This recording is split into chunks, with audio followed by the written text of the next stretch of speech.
Start Network is here. Hold no punches! I'm real revolutionary right now. Support this man, Black Media. He makes sure that our stories are told. Thank you for being the voice of Black America, Roland. Stay black. I love y'all. All momentum we have now, we have to keep this going. The video looks phenomenal. See, this difference between Black Star Network and Black-owned media and something like CNN. You can't be Black-owned media and be scared. It's time to be smart. Bring your eyeballs home. You dig?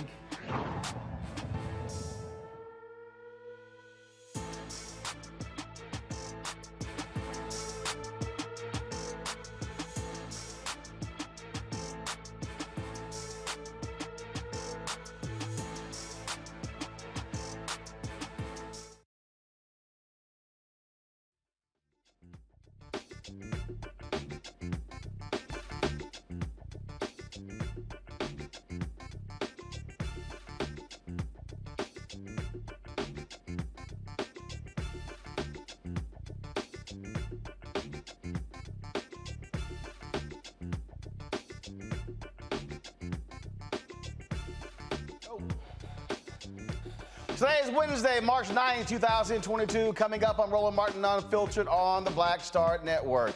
Between 2010 and 2020, billions have been spent paying off police misconduct claims. We'll break down those numbers and also talk about the case out of Pennsylvania, where the cop who shot a 12-year-old in the back is getting fired for excessive force.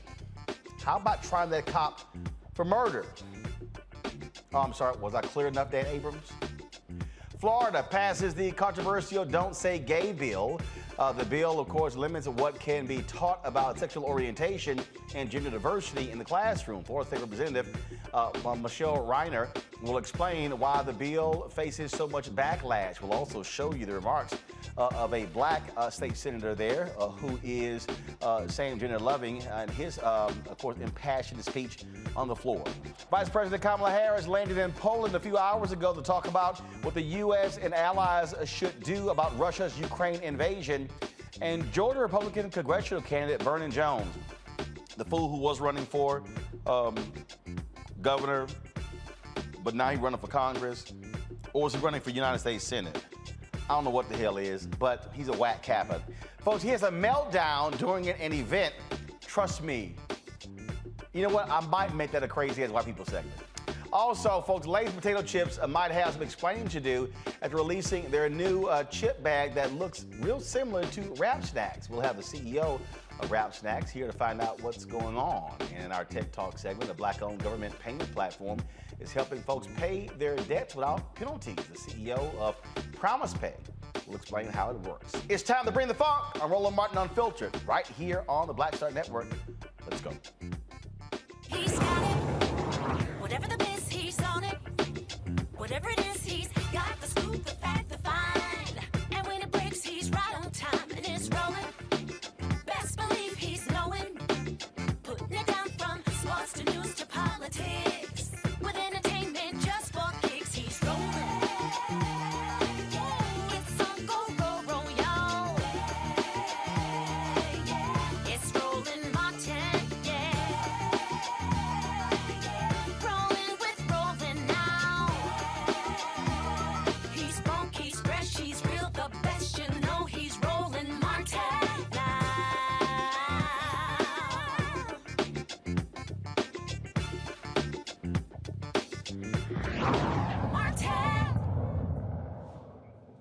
It's amazing how quiet conservatives are. You know, the people who talk about spending too much government money. It's amazing how quiet they get when it comes to police brutality. The cost of police brutality, folks, is reaching all-time highs. As a Washington Post report reveals, the payouts from the nation's top police agencies surpassed $3.2 billion over the past decade. According to the Post, of course, the data reflects nearly 40,000 payments at 25 of the nation's largest police and sheriff's departments over the last decade. The investigation also identifies the officers behind the payments. The Post found more than 1,200 officers surveyed were the subject of at least 5 payments, and more than 200 had 10 or more. Officers whose conduct was at issue in more than one payment accounted for more than $1.5 billion, representing nearly half the department's money to resolve allegations. Of course, this comes on the heels of the story out of Philadelphia, where the undercover police officer who fatally shot 12-year-old Thomas Sadeo in the back last week is going to get fired, according to Police Commissioner Danielle Outlaw. She says the unidentified officer violated the department's use of force policy. He's going to be suspended for 30 days, then dismissed from the force. But could someone explain to me why he's unidentified? He's getting taxpayer dollars. He's on the public roll. Let's go to Kentucky, where a former officer at a Kentucky jail is indicted on charges that he used illegal force against an inmate. A federal grand jury found sufficient evidence that Gregory Evan used unlawful force, folks, against a pretrial detainee while Evans was, yes, a captain in the Madison County Detention Center. Evans is charged with one count of deprivation of rights under color of law, one count of writing a false report and of the incident, and of course, one count of making false statements to law enforcement. He's facing up to 20 years in prison. Now, we talk a lot about these particular cases all the time, and again, it's very interesting how people get caught up in the good cops, the good cops, the good cops. Folks, $3.2 billion. Now, remind you, the Washington Post story, the top 25 law enforcement agencies. That's not all. So the number is actually even higher than that. Who is spending that money? Taxpayers. Think about that. $3.2 billion over 10 years. That's $320 million a year. What could we fund for $320 million a year? I thought the issue is training. I thought the issue is lack of resources. Well, I'll say the cops, maybe the resources are going to the payments. And see, here's part of the problem. Because of your qualified immunity, they're good. The cops, their pensions don't get touched. They don't have to pay. They have no liability. So this is the equivalent, folks, of working on a job. Let's say this is the equivalent of somebody working for my show and deciding to walk out of here with that television and walk out of here with that camera and still come to work tomorrow. That's essentially the same thing, that they can just do whatever they want and don't have to worry about any consequences of those actions. Robert Patillo is the executive director for the Rainbow Push Coalition Peachtree Street Project. Lauren Victoria Burke, she writes for the NMPA and the GRIO, Caleb Bethea, communications strategist. Glad to have all three of you here. Lauren, I want to start with you. You have family members who are in law enforcement, and so you see all perspectives here. And what this comes down to are all the folks who sit here and they embrace and they hug law enforcement, but they say nothing about the money. I don't hear Grover Norquist talking about how this is costing taxpayers.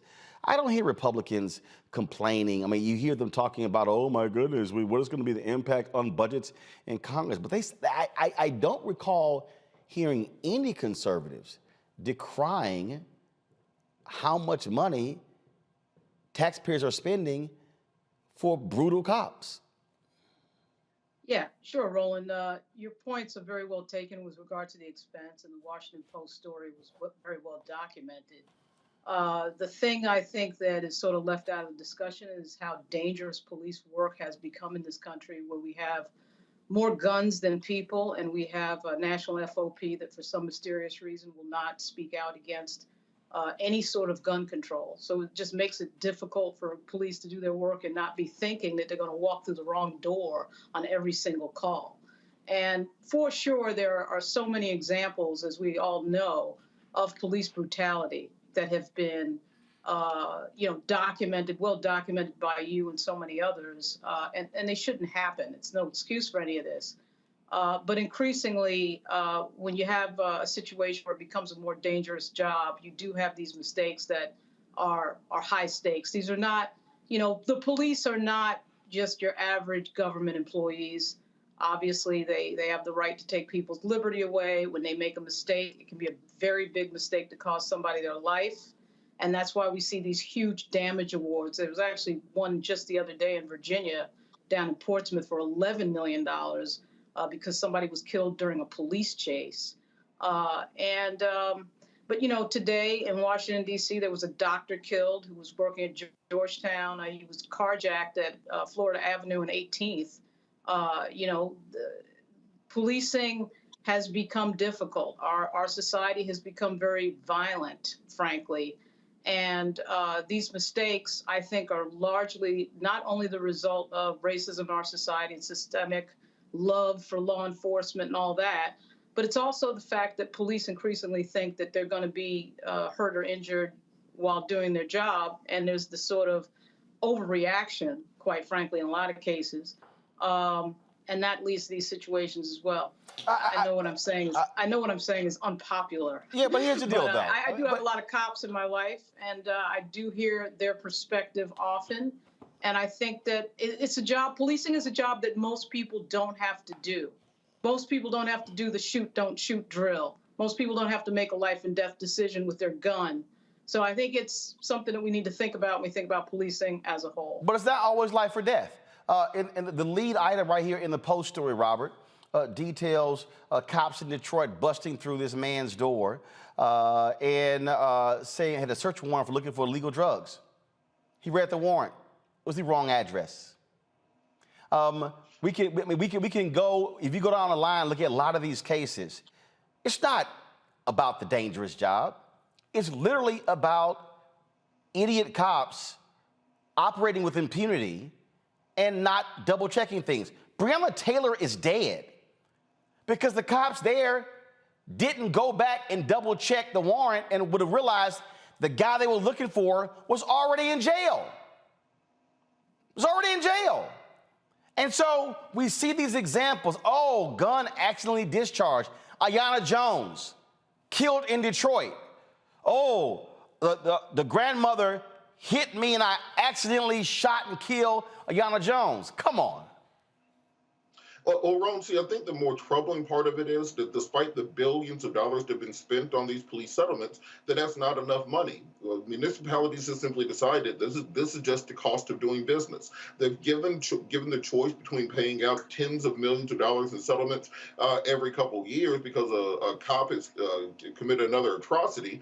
They've decided that it's easier to simply keep the police unions happy, keep the fraternal orders of police happy, keep the officers happy, because we saw what happened when police en masse respond to social justice. We saw sick-outs around the country, mass resignations, police officers and the entire department saying they won't respond to anything besides an officer down call. And because of this, they can hold cities hostage by simply not policing the way that it's appropriate. We have to get out of this binary type of discussion where it's either we have unfettered and uncontrolled policing, like we saw in Chicago, where you had to call the United Nations in, or on the other hand, where you have no policing at all. We should have a balanced outcome in the community. And right now, police departments have decided that instead of simply having the most simple criminal justice reform, they would rather act with impunity and simply have the cities pay out these amounts at the price of doing business. So until we can get to the place where we get rid of qualified immunity and officers have to pay individually, not simply the taxpayer, you're not going to see change happen, because it doesn't personally affect the officers, and therefore the unions continue to stand up for the bad apples instead of protecting the good apples in the bunch. Here's the deal here, Kelly. And again, I get Lauren's point, but the Post lays out from the highest amount awarded down to the lowest. Go to my computer. $9.8 million, false arrests. $6.2 million, false arrests. $4.4 million, excessive force. $4.1 million, false arrest. $3.75 million, false arrest. $3 million, false arrest. $3 million, false arrest. $2.8 million, other civil rights claims. $2.5 million, excessive force. $2.5 million, excessive force. $2 million, excessive force. $1.7 million, false arrest. 1.6, 1.5, 1.25, excessive force. 1.25, other alleged misconduct. 1.2 million, excessive force. 1.1 million, other civil rights claims. 1 million, excessive force. 1 million, false arrest. 912,500, false arrest. 852,500, 850,000, 850,000, 800,000, 800,000, 760,000, excessive force. 750,000, 750,000, false arrest. Excessive force, look at this, false arrest. Other civil rights claims, excessive force, false arrest, excessive, excessive, excessive, excessive, excessive, excessive. Other civil rights claims, excessive, excessive, excessive, excessive, excessive, excessive, excessive, excessive. The thing that jumps out to me, Kelly, is that when you look at the top 10, 1, 2, 3, 4, 5, 6 of the top 10 are all because of false arrest. No, I understand. I don't want to say I understand because I don't, but I do. I am just as concerned as you about this because at the end of the day, like you said at the beginning of this segment, you don't hear Republicans complaining about this. You hear Republicans complaining about some Black people's cry to defund. And it's stuff like this that is behind the rationale to defund the police. The fact that you are using excessive force, the fact that you are doing false arrest, the fact that you are basically being judge, jury, and executioner when you're only supposed to be a cop. And I understand the other side of this being cops basically just wanting to get home at the end of the day. They just want to do their job and get home at the end of the day. But what is missing here is the nuance that their training, frankly, sucks because they do not understand that there are nuances within the community such that you don't have to pull out your gun for every situation. You don't have to elevate or exacerbate the situation in order to do your job. And that's where you get the excessive force allegations and settlements from. That's where you get the false arrest allegations and settlements from. So there's nuance here that is just not being addressed when it comes to this conversation. Like Rob said, it's not a binary issue. There are several layers to this that just aren't being addressed. And until we address those things, we're going to keep seeing excessive force, false arrest, other civil rights claims being, infringed upon and people having to suffer under these things and having to spend millions of dollars in taxpayers in order to try to make somebody whole. You know what? I'm sorry. I can't lay this at the feet of bad training.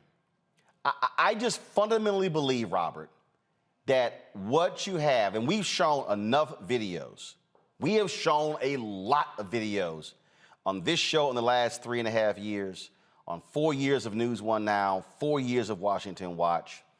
I think the problem that you have is you have cops who know the moment they get that badge and gun, the law is completely on my side and I'm damn near untouchable. We've seen examples when white folks have been pulled over and the cops have been courteous and the cops have been calm and the cops have asked for information in a very courteous way. Yet we've seen they roll up on black folks, hands already on the gun, tone is different. We've seen it. We've seen the actions. We saw when Sandra Bland got pulled over. Well, that cop knew, first of all, he pulled her over because she got a lane over because she was getting out of his way. He was waiting for her not to turn on her signal light. And then when he arrested her, we heard on the dash cam camera where he was literally going through the law to figure out what to charge her with to come up with something that it'll stick. So I'm not going to say this is training. I think what this is conditioning. And the conditioning is we can do what we want because you know what? It's your word against mine. The cops in this Philadelphia case, they were plainclothes cop, didn't have cameras on them, so we didn't see what happened. But guess what we did have, Robert? We had the ring cameras of the residents, and that's how they saw what happened. This cop, this guy in Kentucky, the jailer, lied on the report, lied to investigators. We see that happening all the time as well. We saw the case in Chicago where there was a judge who was so sickened of cops lying on the stand, he literally reached out to the oversight board and said, I am sick of these cops coming in my courtroom and knowingly lying. That's not, hey, it's the tough streets. That's conditioning. They know they can get away with it. And Roland, look, I think we have to reevaluate how we try to attack these issues, and let me explain why.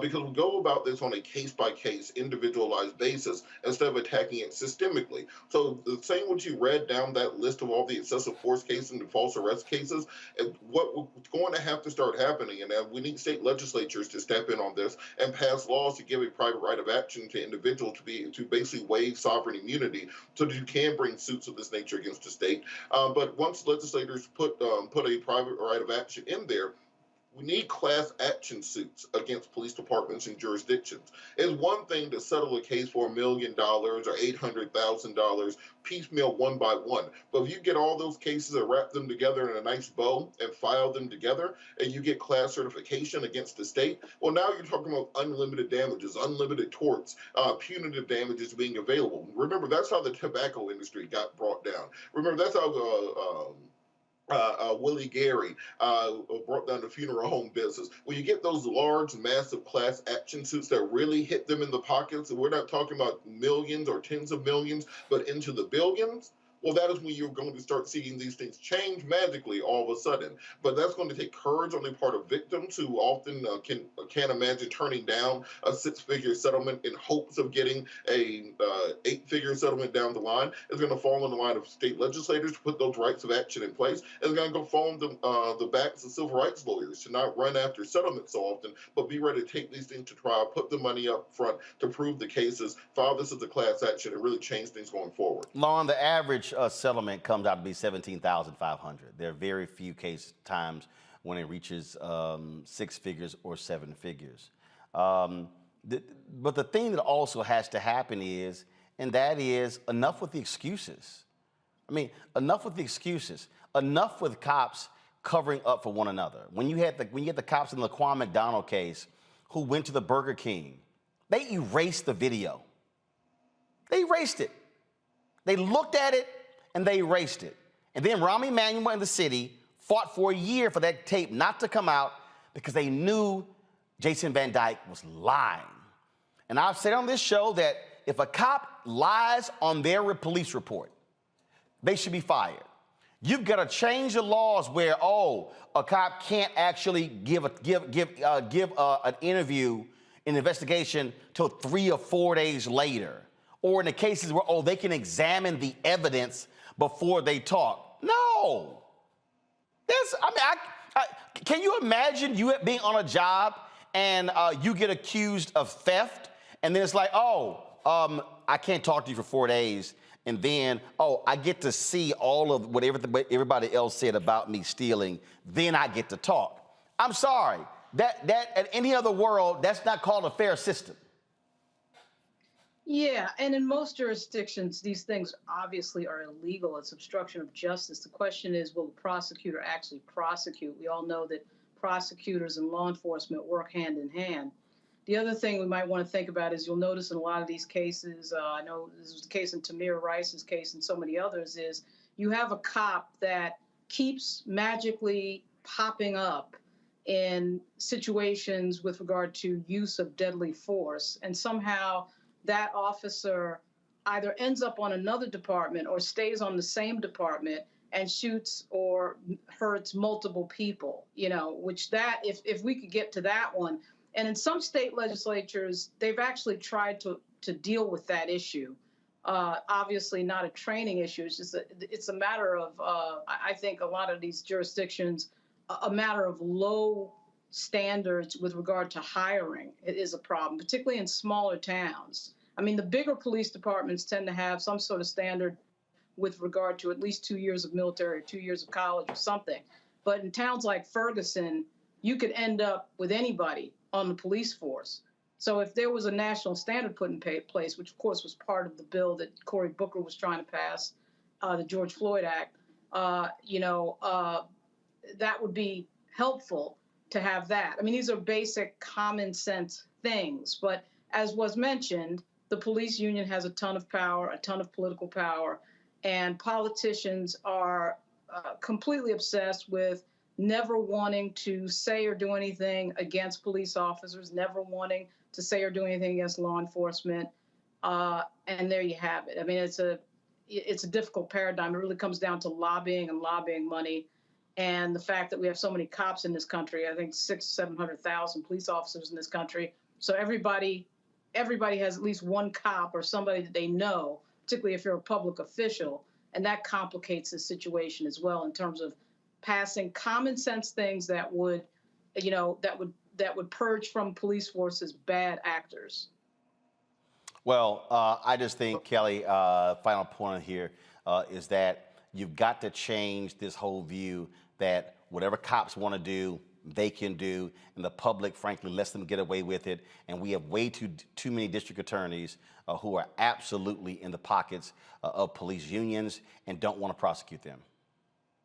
No, you're absolutely right about that. The fact that we do have so many officers who do things like this is just incredibly unfortunate. But no, you're absolutely right. Folks, got to go to break. We come back. We're going to talk about the Don't Say Gay bill in Florida. Does it make any sense whatsoever? Then again, we are talking about Republicans in Florida. You're watching Roland Martin Unfiltered right here on the Black Star Network.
Don't you think it's time to get wealthy? I'm Deborah Owens, America's Wealth Coach, and my new show on the Black Star Network focuses on the things your financial advisor or bank isn't telling you. So watch Get Wealthy on the Black Star Network.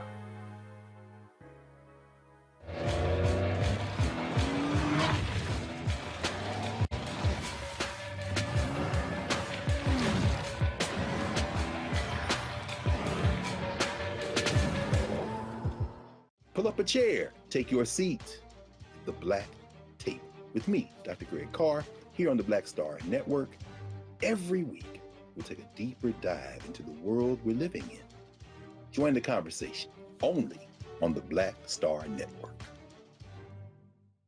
I'm Chrisette Michele. Hi, I'm Chaley Rose, and you're watching Roland Martin Unfiltered.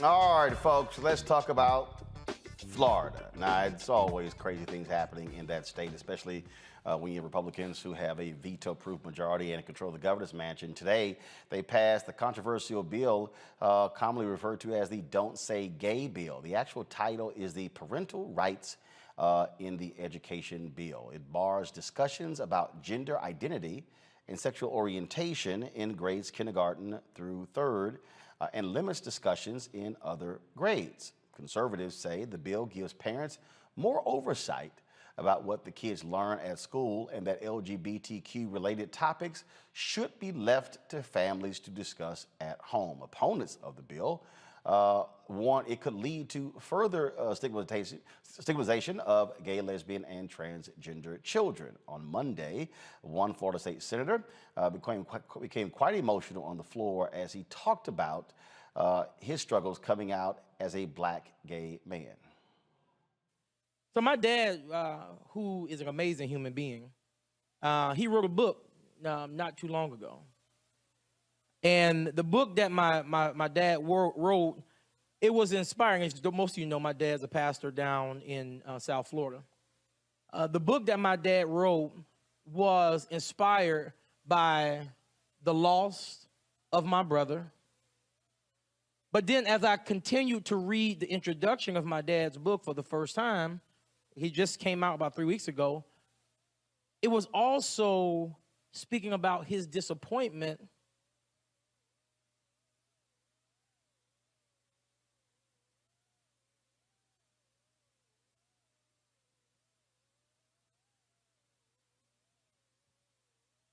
It was my dad talking about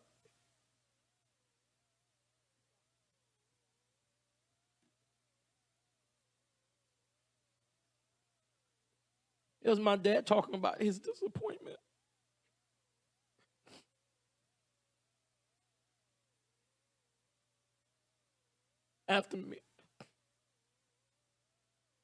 After taking 30 years of just wanting to make him and my mom proud, and just coming out and just saying who I am. And so when I see these kids, I don't think y'all understand how much courage it takes for these children to show up every day. Just imagine living your life for 30 years and you coming to your parents and you're talking about who you are and you're lying to them about who you are. I never wanted to disappoint my dad. And I even told him to watch this today.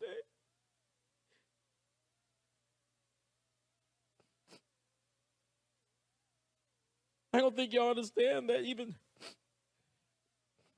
rerunning for office, it was difficult because people calling your names, just people saying things to you. And all you want to do is serve. I never knew that living my truth would cause church members to leave my dad's church. Or friends to stop talking to me. Or families to make jokes about who you are.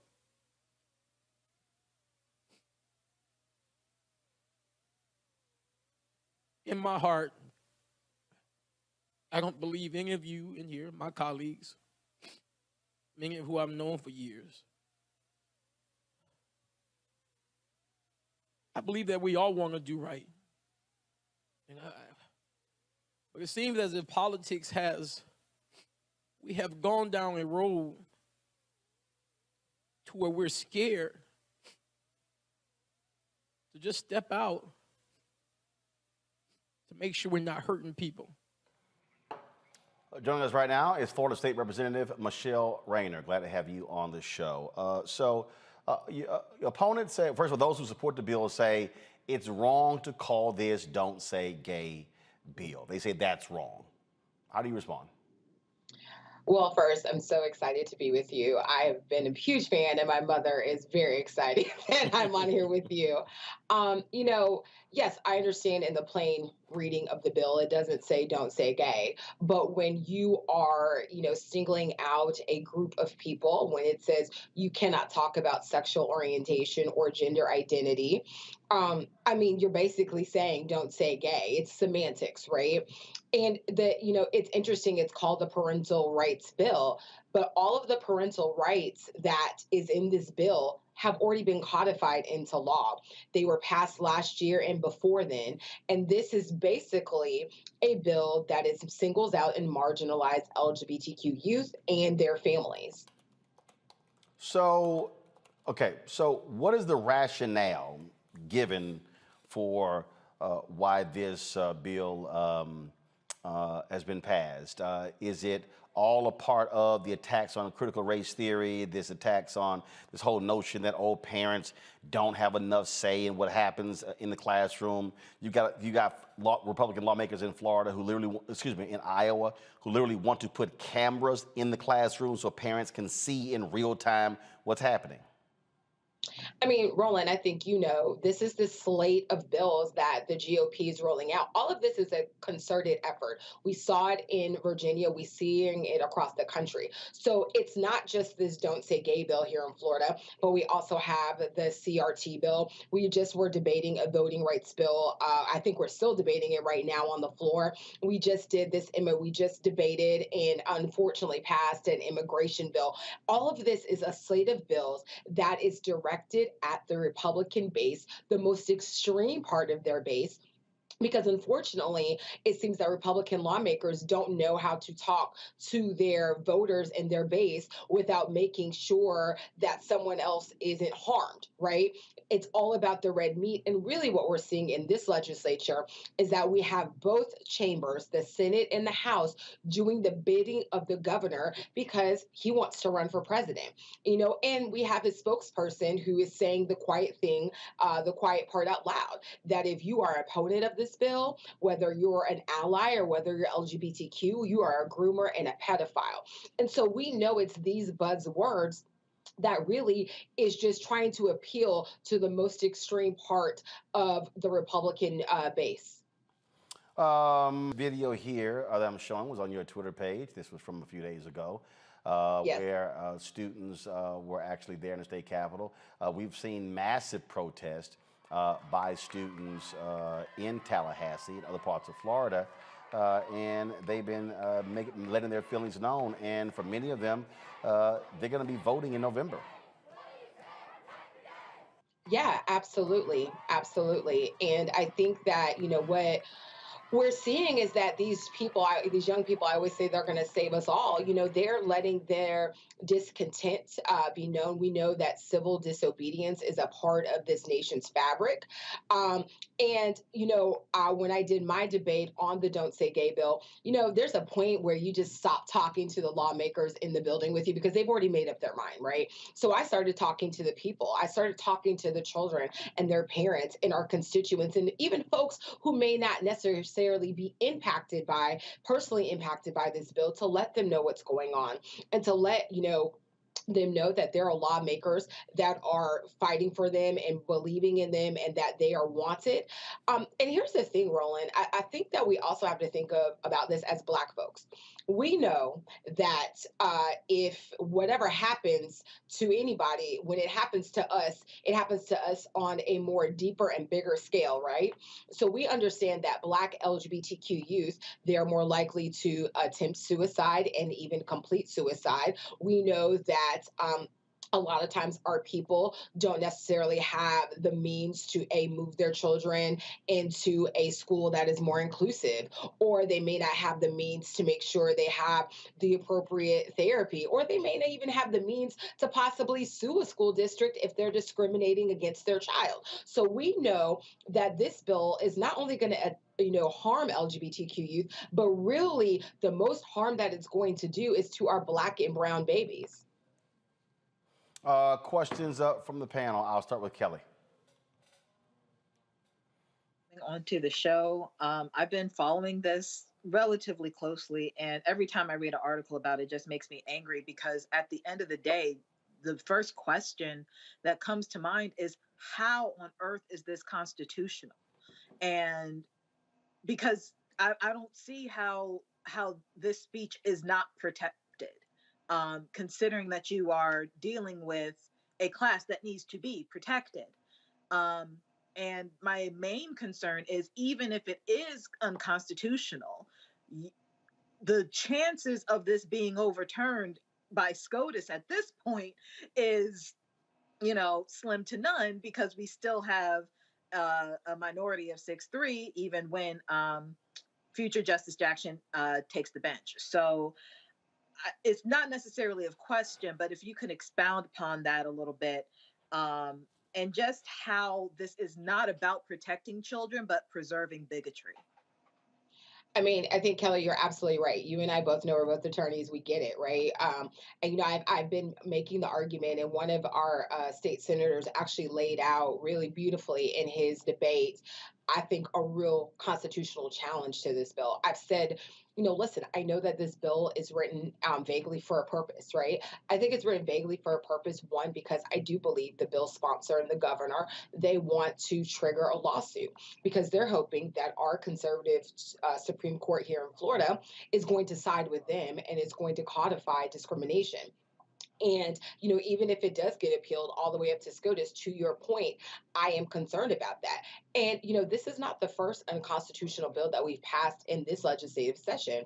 We passed a 15-week abortion ban bill where the bill sponsor admitted she knew it was unconstitutional. She said, and she's a lawyer, she said, well, the courts got it wrong.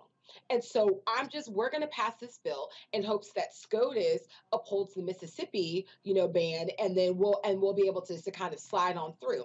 So this is not the first time in this particular session that we are passing, you know, unconstitutional bills. And really, to your point, this is not about protecting children. This is not about giving parents their rights, because we all agree parents are the first teachers. But really what it's about is this red meat and to amp up the political ambitions of Governor Ron DeSantis.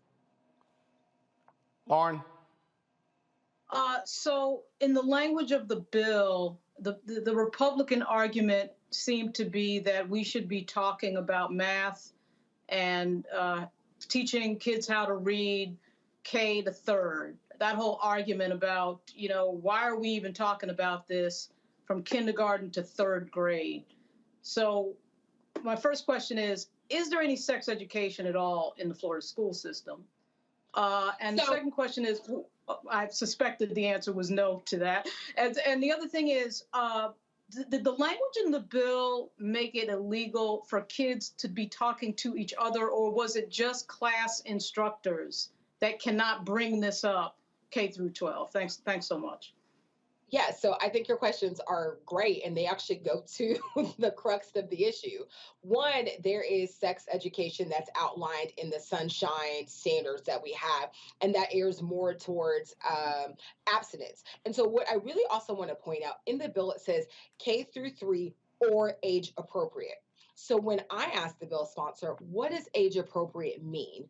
There was no real clear answer. So it could be K through 12. It could be K through 3.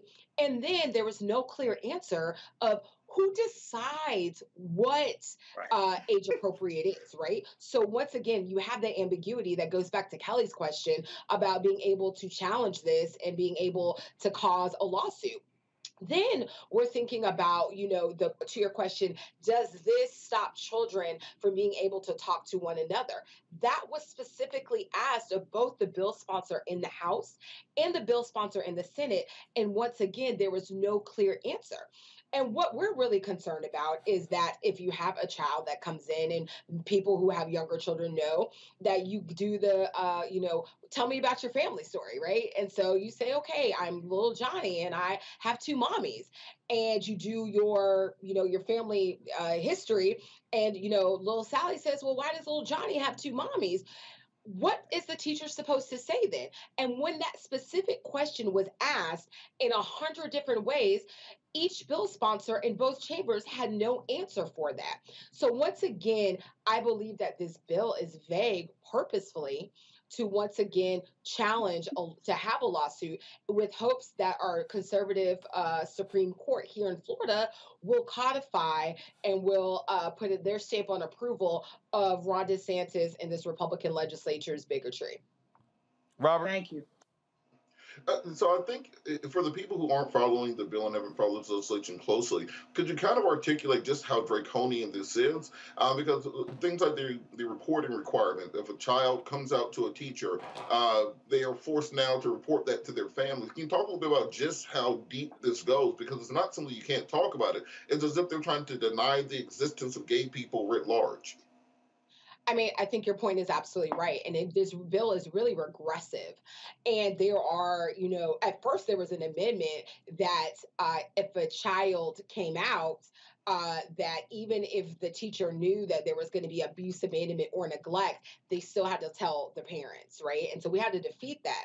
And so now with this, standard that's in the bill, there still isn't clarity of how do you let a parent know, and if there's abuse, abandonment, or neglect, is that still a way to not have to out this child? Because you and I know all of the grown people that are on this. And hey, listen, I'm a Black queer woman, right? And I came out to my mama in my 30s, and I was nervous as hell, and and my mother and my father loved Jesus, and I was still nervous. So can you imagine a child, right, being able having to come out to their family? And thank goodness I knew my parents were going to be supportive and they loved me. But what if you don't come from a family like that? Or what if you come from a family that's already abusive? So you're putting teachers in untenable situations. And my wife is an educator. I've had many educators reach out to me and say, this is the hill that they will die on. They will not out a child. And so that means their license is going to be taken. If they're going to be sued, they're like, so be it. Because we can't talk about protecting children unless we protect all of our children. And then I also, did they ever explain exactly what that means for a child to come out? Because we're talking about younger children. So if a child says, hey, I think I'm in love with little Johnny, is that coming out, or just saying they like playing in the park with them? What exactly is the criteria around this? How exactly is it going to in any way be enforceable? So I'm going to bring you to committee next time this bill is up, and you can ask those questions, because you're absolutely right. Those are the questions that we've been asking, and we have not gotten an answer. We have not gotten clear answers, because you could say, I am Sally and I'd like to wear boys' clothes. Okay, well, what does that mean? I mean, I was a tomboy. But I'm not trans. I mean, I'm a cisgender, woman. So, I mean, what does that mean? And so I think, once again, because of the ambiguity and because of the governor's office saying the quiet part out loud, and the senator that carried this bill saying that, being gay is a trend, and he likens gay people to drug abusers, and that LGBTQ folks are groomers and pedophiles, and if you think this bill is wrong, you're also a groomer and a pedophile. I think we're seeing what the bill really is on its face. It's just meant to be discriminatory and to marginalize some of the most vulnerable people in our community. Well, we see exactly what's going on there. DeSantis says he's going to sign it, and you're absolutely right. This is all about him running for president. Representative Rayner, we appreciate it. Thanks a lot. Tell your mom I said what's up. I will. Thank you. All right, then, folks. Got to go to a break. We come back. We're going to talk about Vice President Kamala Harris going to Europe, talking to the folks in Poland. Boy, these conservatives really trying to call her dumb. I keep trying to tell y'all, you don't attack this sister this vigorously if you ain't scared of something.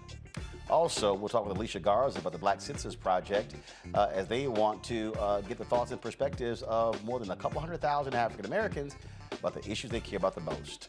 Folks, be sure to support us at Roland Martin Unfiltered. Download the Black Star Network app. Our goal is to get to 50,000 downloads by June 1st. We want to hit 100,000 downloads by the end of the year. Apple phone, Android phone, Apple TV, Android TV, Roku, Amazon Fire, Xbox One, also Samsung Smart TV. And of course, please join our Bring the Funk fan club, where every dollar you give goes to support this show. Of course, P.O. Box 57196, Washington, D.C., 20037. Cash App is $ RM Unfiltered. PayPal is R Martin Unfiltered. Venmo is RM Unfiltered. Zelle is RolandSMartin.com. And of course, all the folks who give during the show, I'm going to be sure to shout you out and publicly thank you for supporting us, supporting Black media. So let me give a shout out to Napoleon Jemison. Thank you very much for your support, Napoleon. Larry Ray has given during the show as well. And let's see here. I got a couple more before I go to the break. Let's see here. Let me pull up here. We've got Paul Griffin. Thank you so very much, Paul, for your support. And I'm gonna do one more. Let's see here. I'm scrolling to pull this up because again, I appreciate all that y'all are doing to make it possible. Because trust me, we don't have millionaires and billionaires like these conservatives sending us checks. This is about what you guys are doing. Amelia Rivera, also I appreciate your support for the show as well. And so, folks, if you give them the show, I'll give you a shout out. All right. I'll be back in a moment.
When did the damn woo-woo song just become like stupid crazy? I came home and I'm playing it around the house, you know, and my daughter was 3. Tiffany was 3 years old at the time. So I'll tell you how long ago. Yeah. And she kept walking by singing woo-woo. And she said, Dad, I love that woo-woo song. And I'm like, you can barely talk. That's not the woo-woo song. It's called You Should Be Mine. No, it's the woo-woo song. I called the songwriter and I said, my daughter said, this is the woo-woo song. And they said, well, maybe she's right. So they kind of named it the You Should Be Mine, but in parentheses, right, called the woo-woo song, right? Wow. So the record company went out in the street with microphones in the city and had people sing woo-woo-woo. And people were going crazy over just singing, can you woo-woo-woo? And that song just blew up. And from then, now people call me the woo-woo man. I'm like, the woo-woo man, exactly.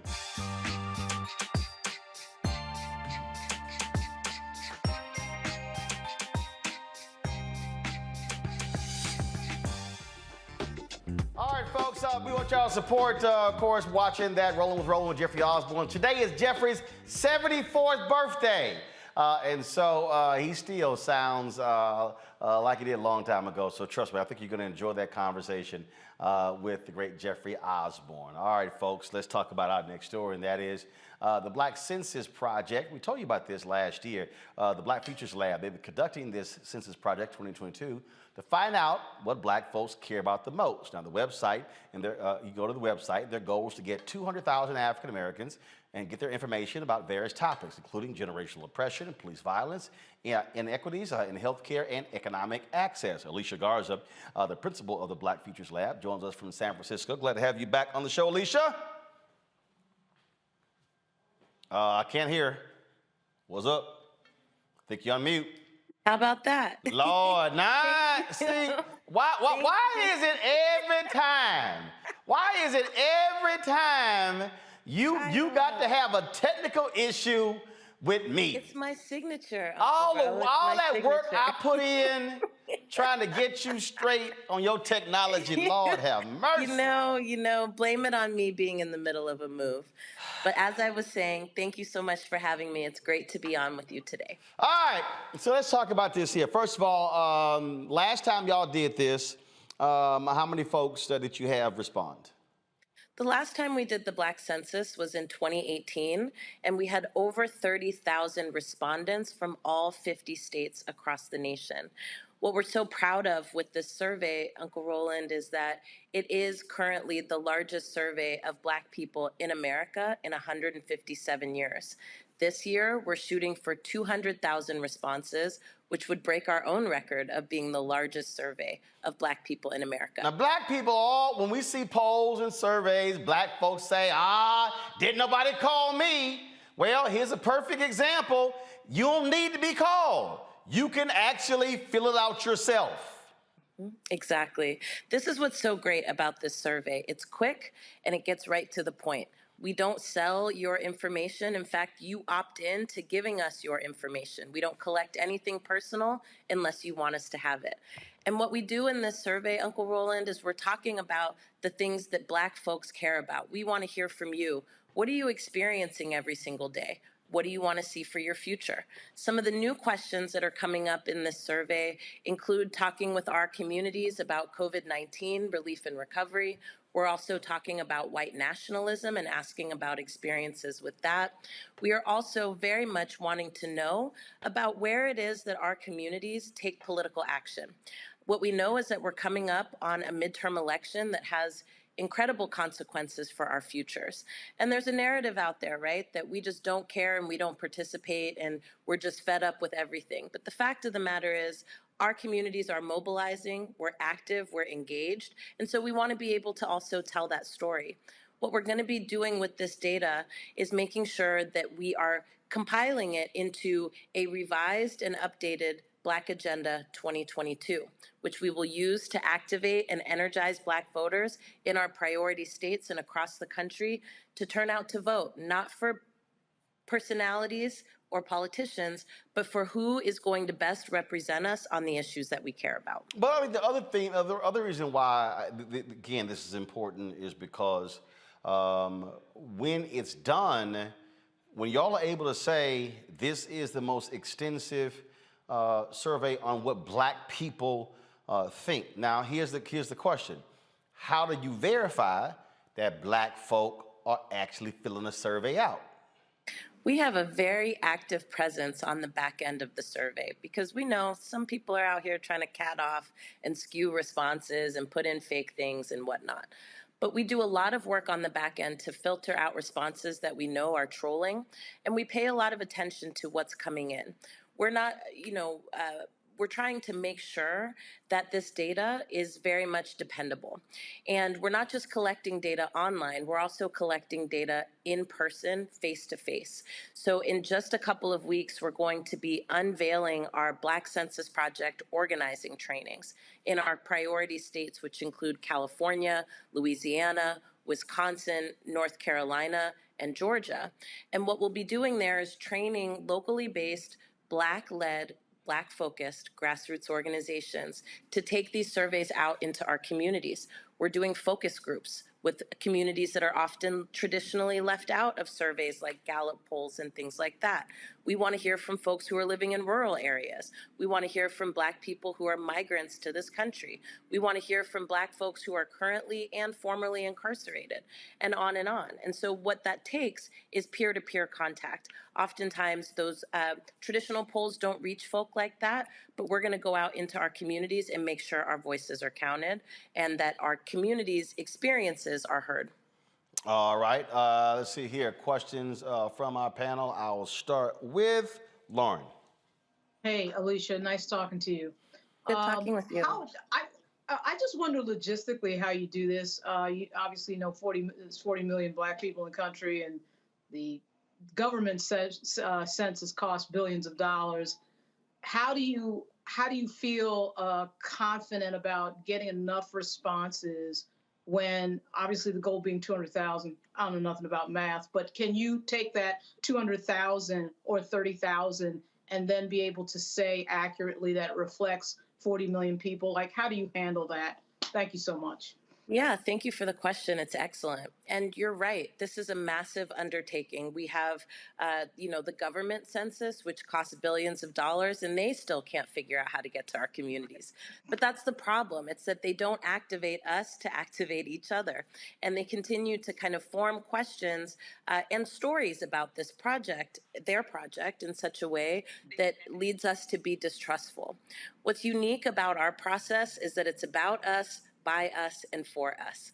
And we don't try to project one single message for all Black communities. And in fact, one of the things that we really emphasize is that the responses of these 200,000 Black folks that we are seeking are reflective of the complexity of thought, experience, and opinion in Black communities across the nation.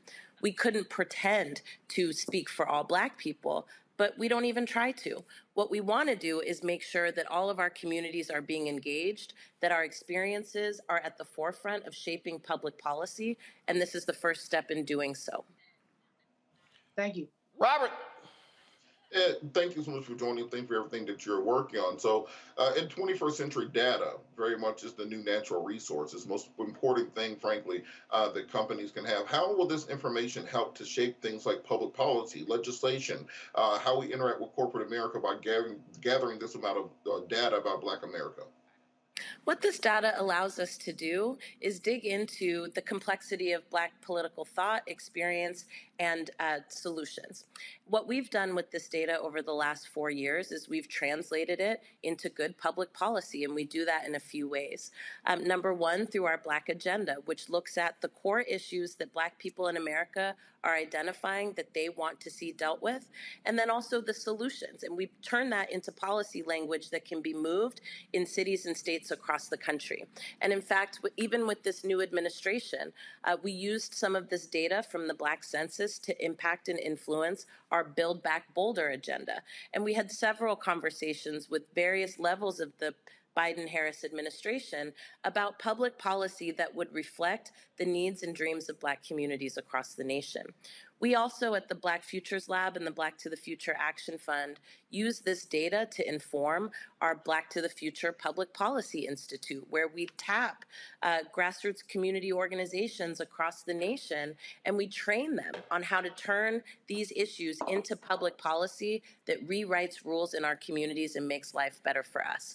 So for us, and we've also used it in terms of mobilizing, activating, and educating Black voters to turn out and to get engaged in their communities.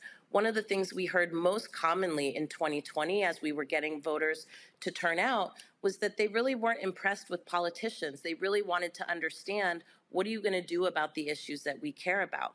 We put that agenda in front of people who seek our votes, and we tell them and we ask them to commit to a list of things in that agenda in order to gain our support. And so there's a ton of ways in which we use this data to build Black political power, and we're just getting started. Kelly. Hi. Thanks for coming on the show again. I just love talking with you. So thanks for having me. Similar to Robert's question about how you guys use the data, in the reverse, are there any theses that you guys are trying to back and prove using this data? So like if you already have kind of like, you know, like a thesis statement that you're trying to prove, is there any of those that you have at your disposal regarding the kind of questions that you guys administer to those who answer the survey? Absolutely.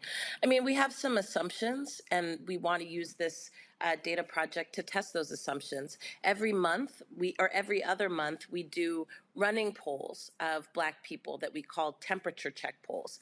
And these are around issues that Black people throughout the country want the Biden-Harris administration to prioritize. What we've seen over and over again throughout these polls is that the kind of top 3 issues that Black communities who are being polled want to see action on is COVID-19 relief and recovery, specifically in the form of an ongoing stimulus payment of $2,000 a month that they say they will use for rent, utilities, gas, and all the things that we need to kind of get by. The other thing that we're hearing is that Black communities want to see concrete action to address extremism and white nationalism. And that looks a bunch of ways. The solutions that people are putting forward, you can find at Black, the number 2, thefuture.org. But some of the solutions people are talking about include weeding white nationalists out of federal and municipal law enforcement. Other solutions that people are putting forward is expanding the Civil Rights Division at the Department of Justice to be able to monitor, track, and hold accountable white nationalists and folks who are engaged in extremist violence. The other major issue that we're seeing that people want to see action on is voting rights and protecting existing rights and expanding those rights. In our Black Census survey, we are talking to more people than we do in our temperature check poll. Our temp check poll only talks to 1,000 Black folks every other month. This survey will talk to 200,000 Black people in all 50 states. And so it will give us a better sense of, are there trends or regionally? Are there other demographic trends inside of Black communities that we should be paying attention to? And more than that, it'll give us a sense of what's really going to motivate people to participate in the processes that are impacting and shaping our lives. All right, then. All right, Alicia, tell everybody where they can go to fill this Black Census out. Please go to www.blackcensus.org to fill out the survey, and you can also share it with your friends and family. Again, we need 200,000 Black folks to take this survey, so we need you to help us get out the word. And if you want to figure out and find out how to get involved with our organization, just visit blackfutureslab.org and sign up to get involved. We've got plenty for you to do.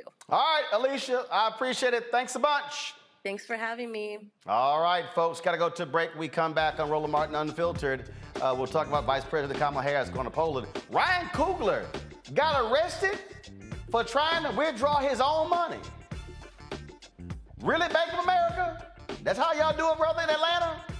Also, we'll talk with the CEO of Rap Snacks who says, Lay's, why y'all trying to bite off our look? We'll break that down as well. And we'll also got some headlines to share with you. Lots more to discuss right here on Roland Martin Unfiltered on the Black Star Network. Folks, don't forget, you want to support us, what we do. I told you, those of you who support us on the air, you're going to get a personal shout out from me. Of course, when you give, again, every dollar you give makes it possible for us to do what we do. Anthony McCants, Amani Woods, thank you so very much. Joel Clark, I appreciate it as well. Thank you so very much for y'all's support. Let's see here. Andre Morgan, thank you as well for hooking us up on Zelle. Folks, again, if you want to support us and do what we do, please, Cash App, $RM Unfiltered, PayPal's R Martin Unfiltered, Zelle, Roland at RolandSMartin.com, Roland at RolandMartinUnfiltered.com, Venmo is RM Unfiltered. Of course, you can send a money order and check to P.O. Box 57196, Washington, D.C. 20037. Back in a moment.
Hi, I'm Dr. Jackie Hood Martin, and I have a question for you. Ever feel as if your life is teetering and the weight and pressure of the world is consistently on your shoulders? Well, let me tell you, living a balanced life isn't easy. Join me each Tuesday on Black Star Network for A Balanced Life with Dr. Jackie.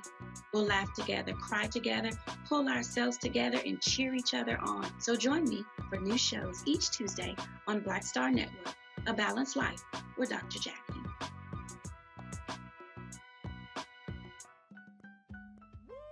We're all impacted by the culture, whether we know it or not. From politics to music and entertainment, it's a huge part of our lives, and we're going to talk about it every day right here on The Culture with me, Faraji Muhammad, only on the Black Star Network. Black TV does matter, dang it. Hey, what's up, y'all? It's your boy Jacob Lattimore, and you're now watching Roland Martin right now.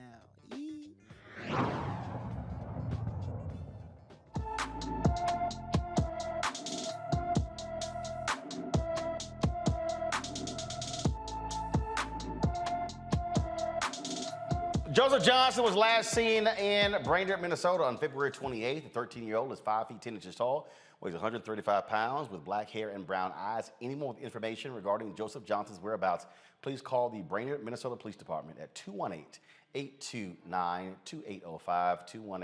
218-829-2805. Vice President Kamala Harris is in Poland right now to talk about the Russia-Ukraine invasion. She tweeted this upon her arrival. I am en route to Warsaw, Poland, and later this week to Bucharest, Romania. This trip comes at an important moment as the United States continues to demonstrate unity with our NATO allies and provide support to the people of Ukraine in response to Putin's invasion of Ukraine. The U.S. rejected Poland's plans to make fighter jets available for Ukraine. Pentagon Press Secretary John Kirby called the proposal too risky as the U.S. and NATO countries try to avoid a direct conflict with Russia. And what's really interesting is you have all of these conservatives who are attacking Vice President Kamala Harris. Yet, of course, Meghan McCain tweets something stupid saying, send a more experienced diplomat to negotiate on America's behalf. She's the vice president. And I tweeted back at Meghan, you really shouldn't be talking about vice president considering your daddy, John McCain, picked Sarah Palin as his VP. Yeah, Sarah Palin, I can see Russia from my porch. And also, you have this on Fox News where Greg Gutfield, who just makes a continuous ass out of himself, he said this BS. To Geraldo's point, that this is not a discussion we should be having with the world about like how this all went down. But I think it was because the polls tried to force the White House's hand on it. And now she has to go over there and try to clean it up. I don't know if it can be. Yep. Go ahead, Greg. Yeah, I wonder how her laugh translates in Polish.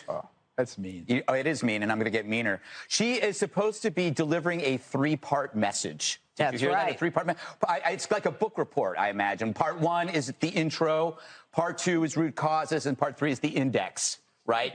This is the first time I've seen virtue signaling as foreign policy, right? They are just sending her there to send her there, and it replaces actual real progress or action. That's the problem with virtue signaling in general. People go on Twitter, they type something, and they instead of actually doing something. So this is exactly like that. I go back to the crazy idea of the mediation.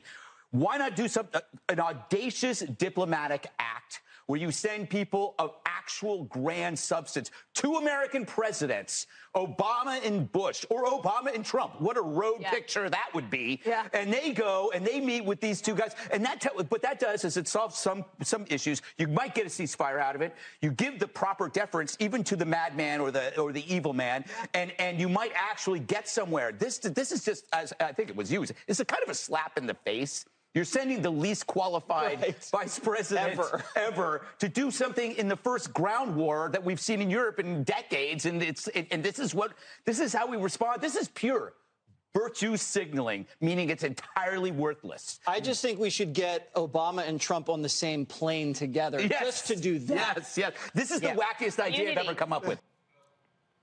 That's the dumbest damn idea you ever heard in your life. Robert, it's interesting to listen to these fools. You had like Ben Shapiro, who a couple of weeks ago was saying, stop Russian oil from being imported. And now when Biden has done it, now going, oh, he's only doing it to avoid getting blamed for gas prices. These people are sheer idiots who listen to conservative talk radio and conservative news. Well, it's entertaining because somehow Kamala Harris as a senator will be less qualified than the host of The Apprentice to go negotiate us out of World War III. I mean, what are these people talking about? The guy who bankrupted casinos is supposed to all of a sudden be a foreign policy expert. And let's look at the facts. Donald Trump's first big scandal was because he was sold up to the Russians. His second big scandal was because he was sold up to the Ukrainians. So why would we ever trust anybody, even within that orbit, to have anything to do with this conversation? We have video after video, President Trump in Helsinki prostrating himself to Putin, saying he trusted him over the intelligence agencies. So these folks have absolutely no area to talk. They fomented this crisis over the course of the last 4 years and then dumped it again on Biden's lap. And Kelly, seriously, I got a radical idea. Let's send Obama and Trump. No. I'm sorry. We can do probably better by sending, Wayne's World, okay, as opposed to Donald Trump. I mean, I'm a better choice than Donald Trump. Everybody on this panel is a better choice than Donald Trump. But to, again, just diminish and dilute the power of a Black woman in the second most powerful seat in the nation, just because you're salty that it's not you, it's rich.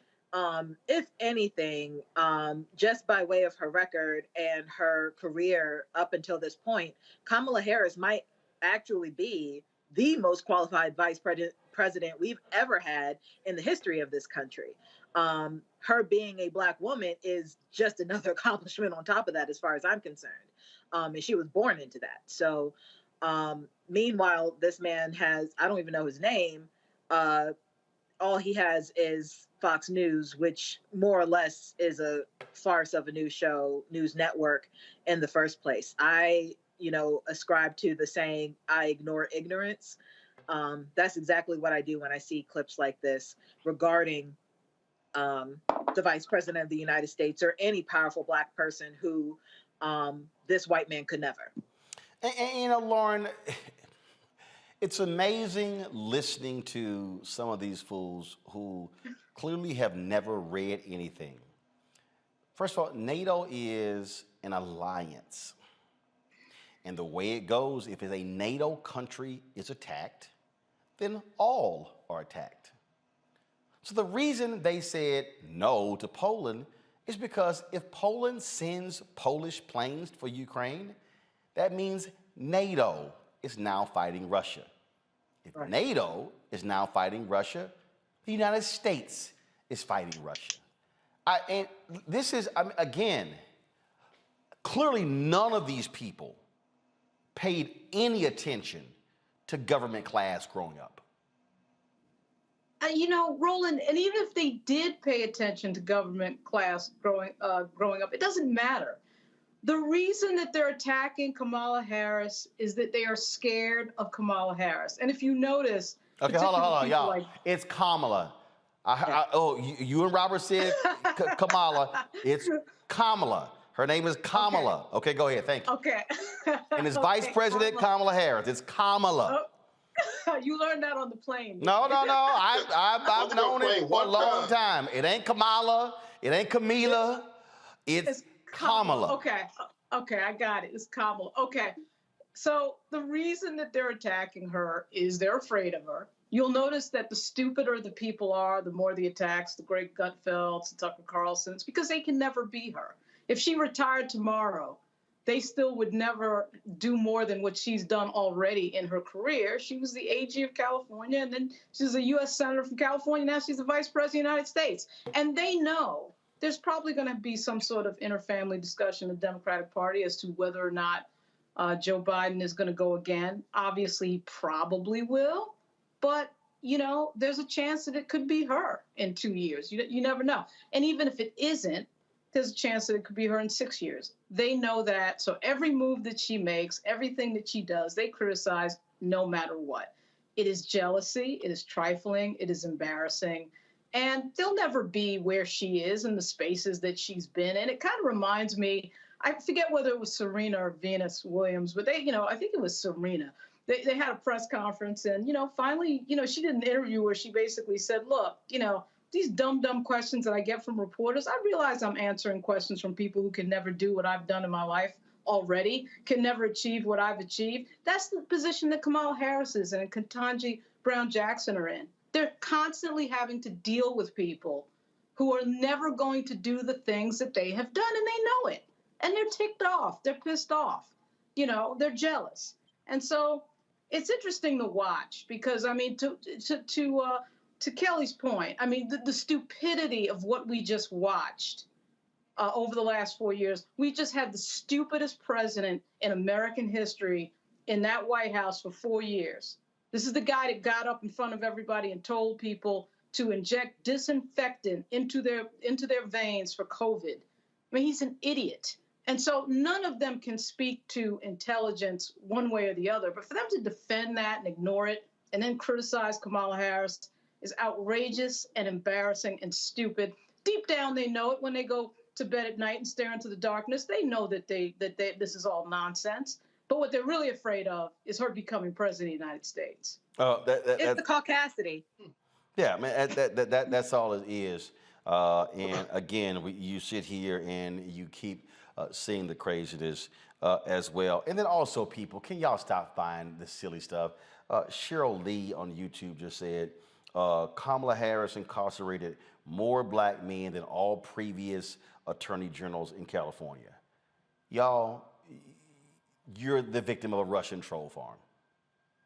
I mean, my goodness. This again, it's amazing what happens when I see folks who lay that out and who go here, not even understanding that California had a 3 strikes law, meaning it was passed by the legislature. So it's a little hard to get around the law when you're the attorney general because you kind of got to enforce the law. So you might want to actually change the law. So I'm just saying, folks might want to just look at those particular facts. All right, y'all.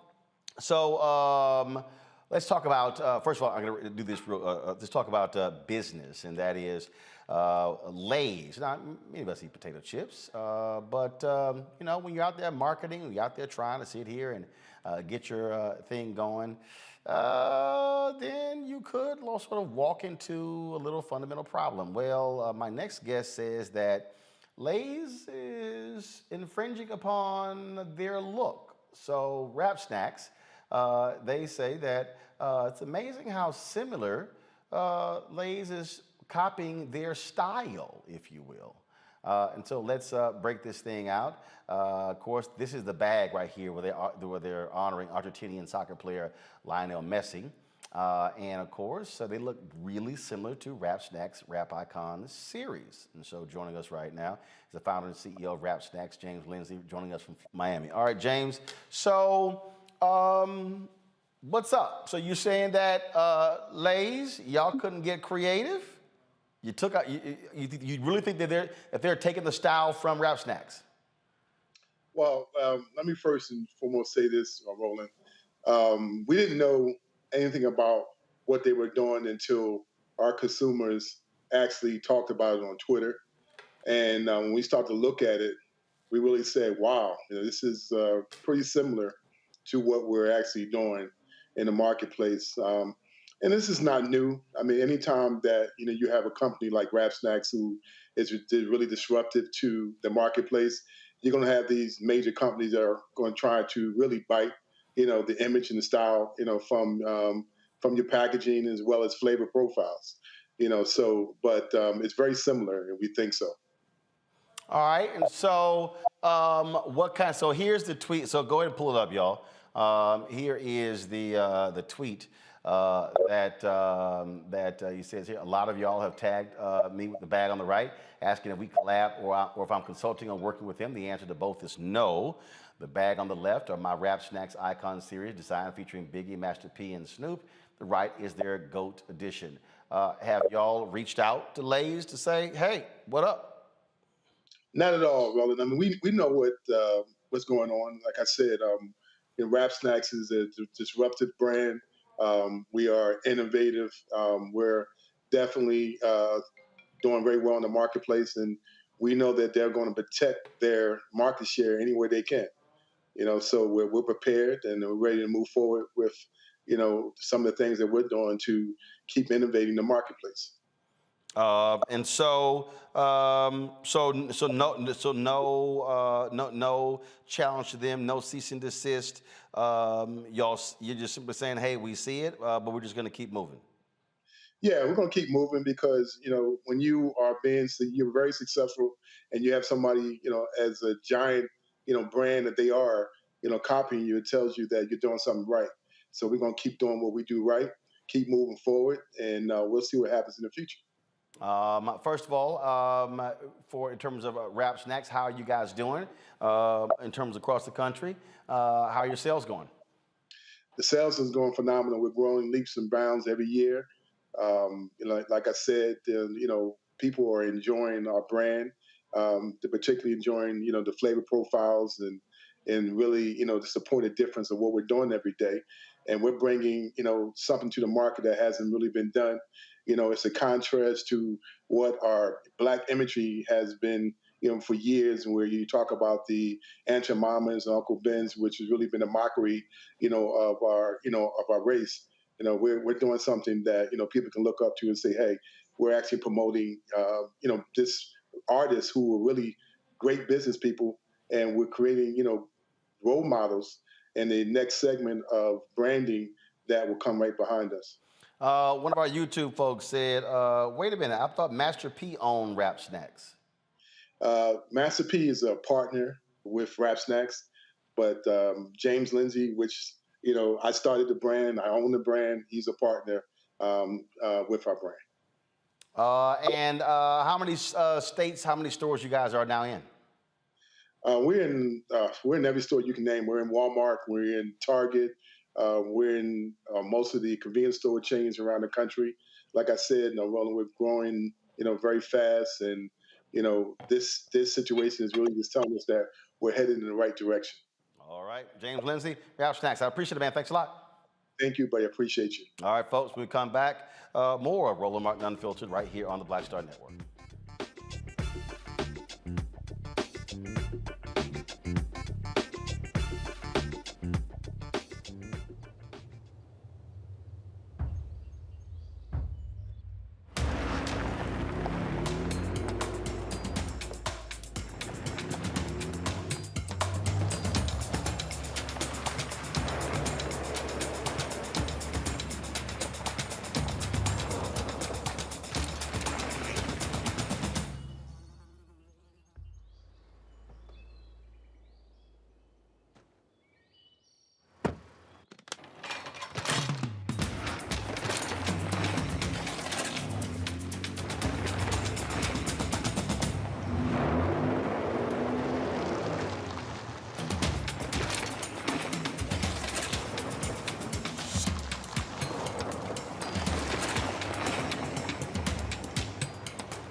They put 10 in here? 10, and you don't come out till you die. And you eat him, you eat 10.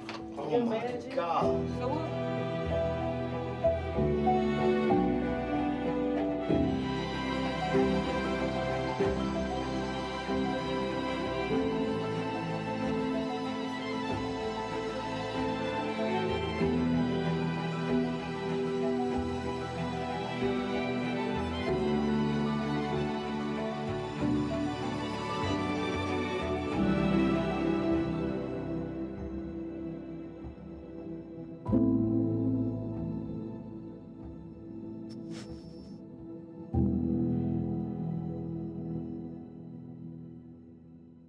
Hi, I'm Gavin Houston. Hey, what's up, y'all? It's your boy Jacob Lattimore, and you're now watching Roland Martin right now. All right, folks, part two of our trip to Ghana, 2019, the year of return, will air at 8 p.m. Eastern on Friday, right here on the Black Star Network. So you don't want to miss that. It was an amazing first part last week, and so we cannot wait for you to see the second of our 10-part docuseries. Okay, folks, we go from Africa to Wakanda. Today in Atlanta, Black Panther director Ryan Coogler, who happens to be in Atlanta working on Black Panther 2, decided to go to Bank of America, and he wanted to withdraw $12,000. So he goes to the counter, he has a mask on, he hands the teller a note. I would like to withdraw $10,000 cash from my account. Put it back up, please. Put it back up, thank you. I would like to withdraw $10,000 cash from my checking account. Then he says, of course, he wants the money to be counted elsewhere because I like to be discreet. Well, the person at the bank, y'all, thought Ryan was trying to rob the joint. So they called the cops. Cops come there, handcuff Ryan. Ryan had 2 or 3 of his associates outside, handcuff them. Then the cop says, hey, BOA screwed up. This was on them. Explained to them, apologized, then released them. Coogler released a statement stating that BOA has reached out to him. It should not have happened. This is what Bank of America said. We deeply regret the incident, that this incident occurred. It never should have happened, and we have apologized to Mr. Coogler. Robert, the note said, I want to withdraw $12,000 from my checking account.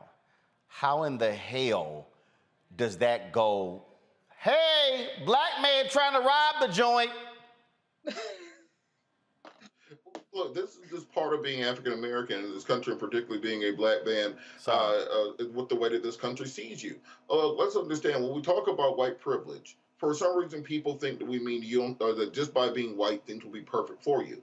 No, we're saying that very often you don't have experiences such as this. There isn't this presupposition or prejudice against you where they believe only the worst about you. But this ain't white people.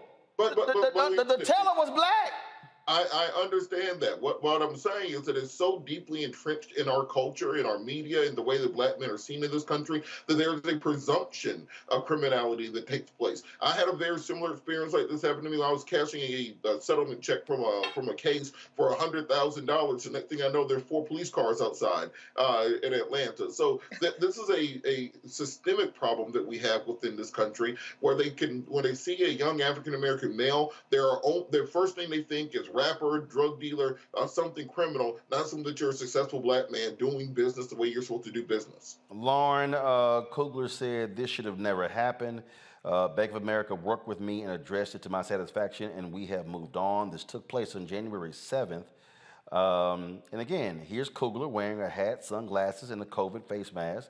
He goes to the counter, and it's clear. I mean, he handed the teller a withdrawal slip. It's a withdrawal slip. That's what it's supposed to be. And I don't understand, I don't care if you black or white, how your ass get confused when it says $12,000 cash from my checking account?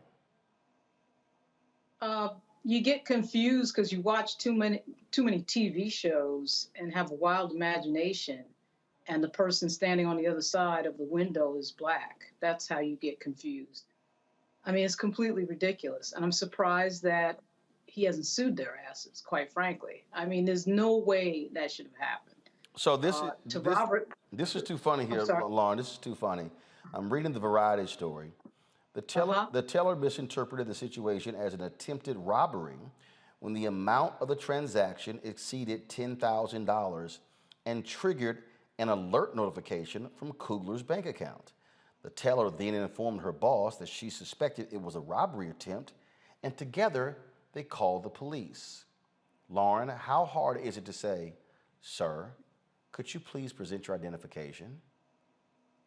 He probably presented it. I mean, most people, I had a large transaction about a year ago, and similar, it wasn't a similar thing in terms of they call the cops, but what I found is that any transaction at a bank involving a black person over $5,000 to $10,000 is cause for alarm, apparently. I had a transaction that involved a check on a sale of a property. So it was a fairly large check, and the bank tried to freeze the money for 2 weeks. They just invented that rule for me. Walking into the bank, I said, we're not freezing the money for 2 weeks. What are you talking about? It was just crazy. I mean, so part of this is, of course, the jealousy of, I hate to get back to the subject of jealousy, but let's be real. The person on the other side of the window probably doesn't have that much money in their account. The average bank account in this country, I think, is under $2,000. So if you have a transaction, and of course the Patriot Act, I think, mandates that over $5,000 has to be reported to the government. You have a bigger transaction. Everybody wants to get crazy and wants to get excited, and I have absolutely no idea why. I mean, he's in Atlanta. The shocking thing about this is he's in Atlanta, Georgia, where there's a lot of black people sitting around with large sums of money doing business and engaged in all sorts of creative things that would involve transferring a hell of a lot more than $12,000. So this is a bank teller with too much time on their hands. I mean, it's crazy. And I don't know. I don't know what to say. The cops must have been like, what the hell is this about? Everybody's wearing a mask when they go in the bank, so everybody's used to that. This is back in January. I'm surprised we're just hearing about it now, but it's outrageous. It should have never happened in a trillion years. I just, Kelly, and I'm sure, I'm sure that black bank teller, I hope she don't tell nobody it was her. I mean, I would take that to my grave. Like, you can't get that out of me. An affidavit, sworn testimony, nothing. Like, that is going with me to my grave if I were that bank teller. Not just because I put a black man's life in danger. That's enough. But I don't know who Ryan Coogler is. Like, we missed that part. How do you not know who Ryan Coogler is? Especially, like, the Black Panther movie, Chadwick Boseman, all the things, Fruitvale Station, just like the blissful ignorance of it all is astounding to me. But that aside as well, why would you want to count $12,000 at the counter?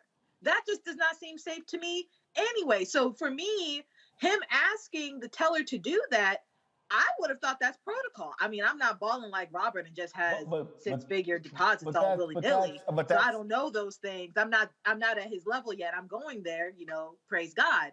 But until I get to that point, I don't know these things. So $12,000 at the counter when you got people behind you, that seems more unsafe than to go in the back and be in a more secure environment to count the money. So it's just messed up on so many levels. But primarily, how do you not know as a black person who Ryan Coogler is? Well, first of all, look, I mean, Ryan ain't the most public person. He's not. He doesn't do tons of interviews, so it's very easy not to know who the hell Ryan Coogler is. It's not. The problem I have, though, is that, look, transactions happen in banks every single day. Right. This is real simple. You come up, you present a slip, you ask, this is what I want. They check to see if the money's in the account. You turn over the necessary identification to get your money, and then they hand you the money. That's it. Real simple, not hard at all. So yeah, Bank of America, y'all screwed up big time here. All right, folks, I'm gonna go to a quick break. We come back, we're gonna talk for our Tech Talk segment with an entrepreneur about her unique concept when it comes to government, dollars, getting paid. You're watching Roland Martin Unfiltered right here on the Black Star Network. Glad I ain't got a Bank of America account. When did the damn woo-woo song just become like stupid crazy? I came home and I'm playing it around the house, and my daughter was 3. Tiffany was 3 years old at the time. So I'll tell you how long ago. Yeah. And she kept walking by singing woo-woo. And she said, Dad, I love that woo-woo song. And I'm like, you can barely talk. That's not the woo-woo song. It's called You Should Be Mine. No, it's the woo-woo song. I called the songwriter and I said, my daughter said, this is the woo-woo song. And they said, well, maybe she's right. So they kind of named it the You Should Be Mine, but in parentheses, it's called the woo-woo song, right? Wow. So the record company went out in the street with microphones in the city and had people sing woo-woo-woo. And people were going crazy over just singing, can you woo-woo-woo? And that song just blew up. And from then, now people call me the woo-woo man. I'm like, the woo-woo man, exactly.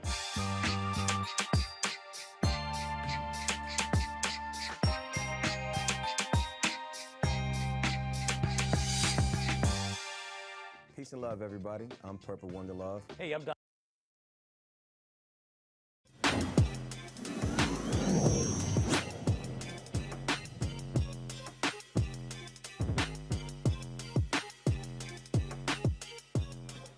All right, y'all. A Black-owned government payment platform has created a space for people to clear their debts without penalties. Promise partners with government agencies to help those with financial struggles pay off government debts. To explain how all of this works, the CEO and co-founder of Promise, Phaedra Ellis-Lampkins, joins us from Oakland. Phaedra, how you doing? Good. I'm so happy to be here. Thank you. All right. So tell us, what's this Promise all about? Promise is a way for people who have government debt to get interest-free installment plans. So the easiest way to think about it is you can't pay a water bill and you're able to say, I can't pay it. And instead of having your water shut off, you can take 6 months to pay it off and there's no interest. So when you say government debt, so this is a local, state, local, county, state, federal, are there any limitations? Excuse me. State and local government, so it's everything from water to child support to the criminal justice system. We want people to not face the consequences.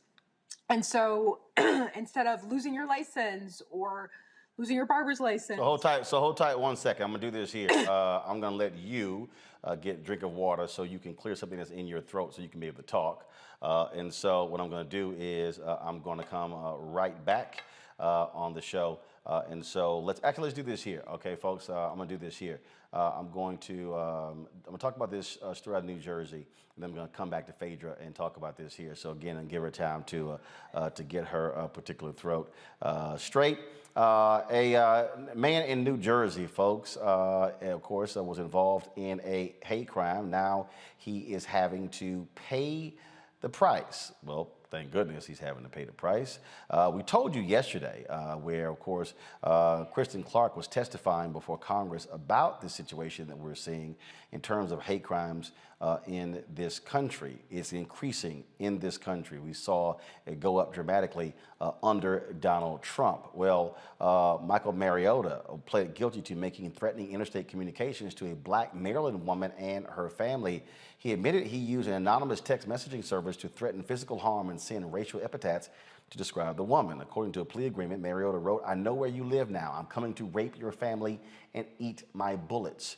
He faces a maximum sentence of 5 years in prison. His sentencing is set for May 25th. Those are the type of things, again, that we're seeing where the Department of Justice is getting involved in targeting other different people. Let's go to Bridgeport, Connecticut, where the death of 2 women has gotten the attention of the state lawmakers. The Connecticut Judiciary Committee held a hearing today to discuss HB 5349. It's a bill requiring police to notify the family within 24 hours of the discovery of death or document the reasons why the family or next of kin wasn't notified within that time frame. Lauren Smith Fields and Brenda Lee Rawls died on December 12, 2021. Neither family was notified by any Bridgeport official of their deaths. That's unfortunately, we've been covering those cases, and so hopefully that bill is going to move forward. All right, Phaedra, you good? So much. I feel so much better. Thank you. All right. So you were talking about Promise and what the debts, and they cover a wide variety of areas. Yes. So we work with child support agencies, water agencies, and we basically say to them, rather than sending someone to collections or facing the consequences, that we should give people the time, and we provide software that allows government to offer interest-free payments. And so the same way that people who have money get to buy a Peloton interest-free, we think people who are struggling should have the same opportunities to have flexibility and not have consequences. So is there an individual limit for people to participate? There is not. The only requirement is that we have a relationship with the government, and that's everywhere from Louisville to Baltimore to Buffalo. And we work with those folks, but some people work with us in multiple places.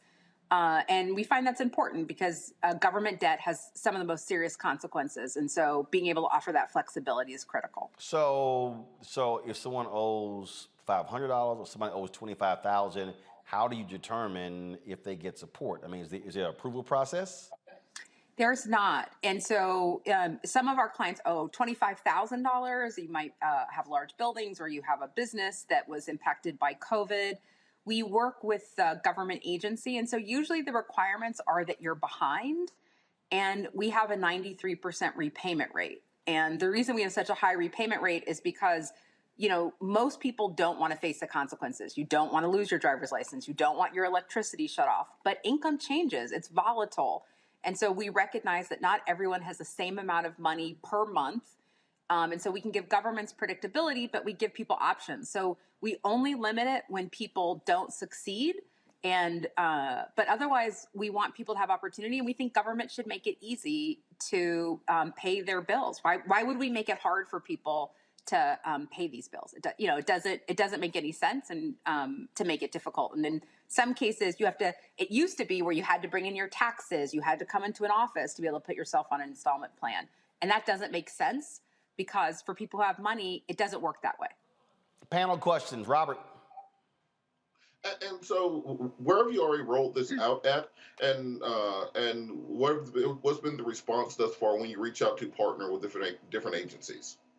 Yeah, we're in places like California. We're in Alameda County, Marin County, Solano County, San Francisco, Long Beach, getting ready to try to work with Los Angeles. And so we're also in Cincinnati, we're in Milwaukee, we're in Richmond, Virginia, Alexandria, Virginia. So we're in pretty diverse areas. And the response is pretty good, because we're going to people and saying, you're behind. We want you to be able to make your payments and not face the consequences. And we see this a lot, get it now, pay later. And so we want that same flexibility for people. And so we've had a very positive response. We've been growing pretty rapidly because we can have a high repayment rate, give predictability to government, but also make the experience better for people who need support. Kelly? Are there plans, if it doesn't happen already? I'm looking on the website. I just want to make clear, is this in all 50 states? Are you able to serve all 50 states yet? And if you're not, what is the plan to do that so that everybody can get this kind of help? That's a great question. We're trying to go as quickly as possible. We're just limited by our sales cycle, how quickly we can onboard people. And so we're in most states, but not in every state. And it really requires that the government agree to work with us. And so part of what we've been trying to do is to put pressure on governments to say, we're in the midst of a pandemic. No one should be having their water shut off. Where the consequences are mostly Black and brown people. It is not acceptable that, when you look at the people impacted by losing their driver's license, it tends to be an entryway into the criminal justice system. And so we are not in every state, but in most states. Lauren? So is there any restrictions with regard to income? Like you serve everyone, whether rich or poor? And also you said Richmond and Alexandria. Obviously Alexandria is pretty affluent and Richmond isn't. Are you, what has been, have you noticed that in the results with regard to payment, or has it mattered any? These affluent areas. What can you say about that? Thank you. Thanks so much. It depends on where we are. In some places, we've seen traditionally affluent areas that have been impacted pretty significantly by COVID. And so people who were kind of one paycheck away from poverty have lost that paycheck. And we're definitely seeing a large group of those people. Our repayment rate tends to be actually very high with people who are low income. And the reason is because people just don't get treated with dignity, respect, and flexibility. And so the worst thing that happens if someone doesn't pay us is we send them back to the government. And so people appreciate that and have been very, very respectful and responsive. And we're rooting for people's success. And so we try to do something called self-attestation, which is where someone can say, this is what my income is, instead of trying to have someone prove it. And that's worked really well. In a couple places, we did self-attestation and we retained the right to audit, which means if anyone ever came back to us, we could come back and ask you to verify that. And in 2 places, we had an audit because it was federal money, and both came through pretty flawlessly because people tend to not lie about what their income is, and they still have to pay it back. And so it's been pretty impressive, but we don't see a significant difference between kind of affluent areas or people that have been COVID impacted versus people who have not. And a lot of what we see is seniors who are on a fixed income who have been trying to make decisions, as an example, every month, which bill to pay. So there's just not enough money to pay every bill every month. So we have to build payment systems that recognize that, right? There's just, people are struggling to make it. And we can't assume that everyone has the same amount of money every month. We have to build systems that recognize that income is variable and that people need support, and that the people who are struggling need it the most. All right, then. Phaedra, great idea, great concept, and we certainly appreciate you coming on the show to explain it. Happy to be here. Thanks so much for having me. All right, thanks a bunch. All right, folks, so we're going to close the show out today. Oh, Lord. Thank you. Take care. This fool out of Georgia. Now, I done already told y'all Vernon Jones is really just one of the dumbest people you ever seen in your life. I mean, dumb, dumb, dumb. He is a capper. So he used to be a Democrat. Now he claims he's a Republican. So he was not happy, y'all, recently when they had an event in Jackson County because he didn't like the damn speaking order. Y'all want to see a grown-ass black man show his ass? Here is this fool, Vernon Jones, out of Georgia. A couple other places around here, so good to have you here. Greg, I want to say this. Go right ahead. In all fairness, I want to say to people here, I came here because I'm sincere. I came here because I'm a fighter. I came here to earn your support. But I'm not going to be subjected to politics. Now, I was selected to be the second person. Mike Collins was supposed to go first. And you're all now trying to change. Let me finish. I'm going to finish this real quick, Vernon. No, I'm going to finish this real quick. This is my event. You're here as a guest. So they don't want me to tell y'all. You are here as a guest, sir. You're going to listen to what I'm going to say. I'm an hour and a half behind. I'm not making $1. Everybody's here because they want to watch people speak. Give your stuff. Let's go. As I said, they're playing politics. Because Mike, he wants to go second because all he does, everywhere he goes, he attacks me after the fact, and I don't have a chance to respond. I'm not going to play that game. He has called me some mean things. They actually tried to get my campaign manager tonight to go now and pull my name out of a hat. Let's have a drawing. No, we were told he was going first, and I'm going second, and that's what's going to happen. Now, let's not play politics. I'm not going to do that. I don't play games like that. You know what the rules are. So you're not going to do it. Okay.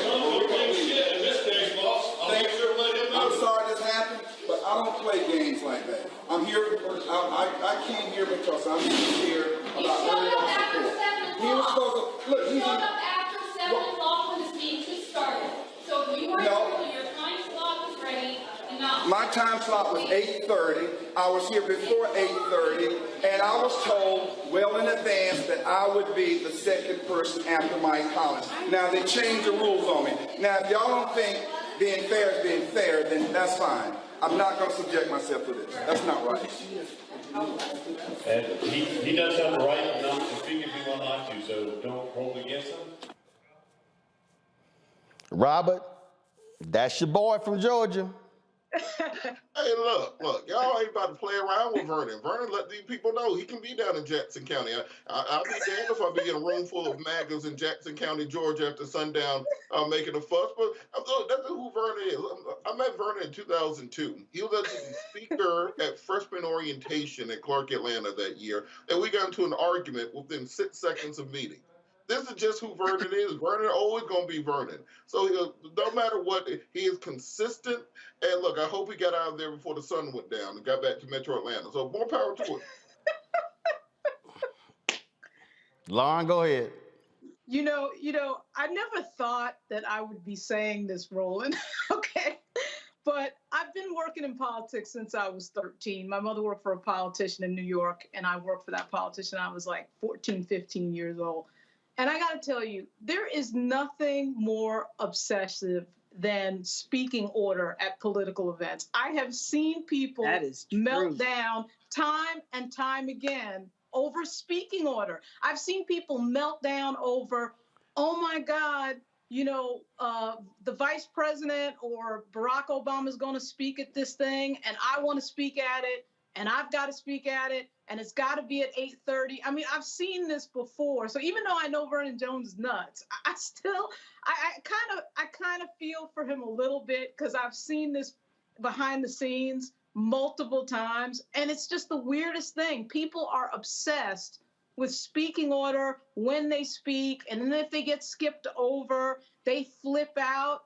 I've seen grown-ass adults flip over this multiple times. So it's kind of funny just watching it, because it's just one of these things. I could write a small impulse buy book over the times I've seen people flip out on speaking order. Kelly, I don't feel for that punk-ass Vernon Jones at all.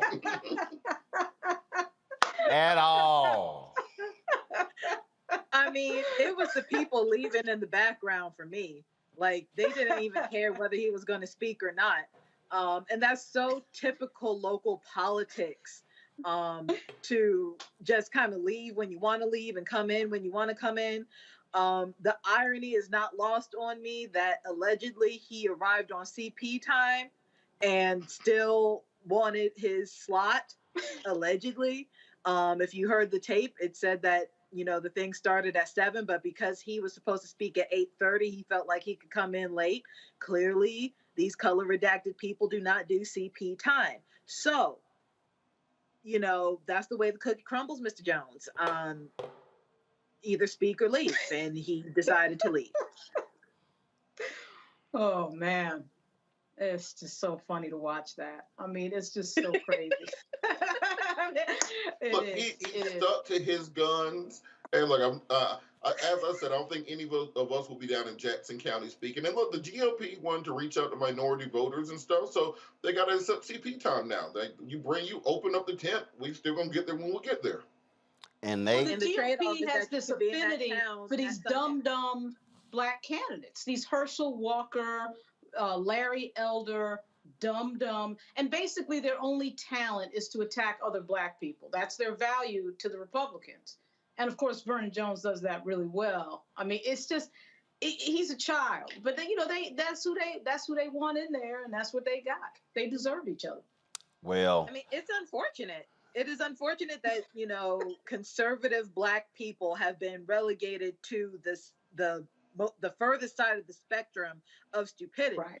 When you have people who are reasonable black Republicans who cannot get that kind of time, and they can't with white supremacy. And that's really unfortunate of it. And real black Republicans can't stand these grifting ass folk like Vernon Jones, Candace Owens, Brandon Tatum, Maj Touré. They can't stand they grifting asses. And so it goes. All right, Robert, Kelly, Lauren, I appreciate y'all being on the panel today. Folks, we're going to close the show out with this here. First of all, let me shout out to people. This is one of the outfits they gave me in Liberia, so I had to go ahead and rock this today. It's cold as hell in D.C., so this thickness worked. Saturday was the memorial service for Askia Muhammad. He died a couple of weeks ago at the age of 76. He worked for The Final Call.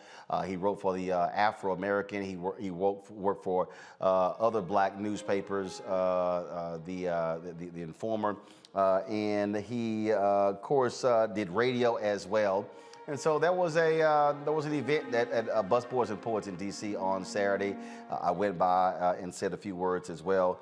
And there was a presentation that was done by Free Benjamin and Ayanna Gregory, who is the daughter of Dick Gregory. and they sang this original song here on behalf of Askia, and I wanted to close the show out today to recognize him, and certainly prayers go out to his family, and share this with you. Certainly hope you guys enjoy it. You're watching Roland Martin Unfiltered on the Black Star Network. Take it away.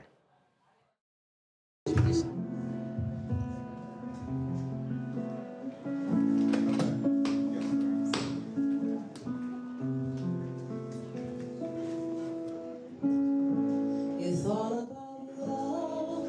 We gotta put somewhere there's none. Feel its frequency in our heart. Chakra.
Scholar, poet, writer, author, intellectual, brilliant photojournalist, musical curator, editor-in-chief, news director, radio and television commentator, son, brother, husband, father, grandfather, master teacher, mentor, servant of Allah, builder, visionary, healer, soul brother.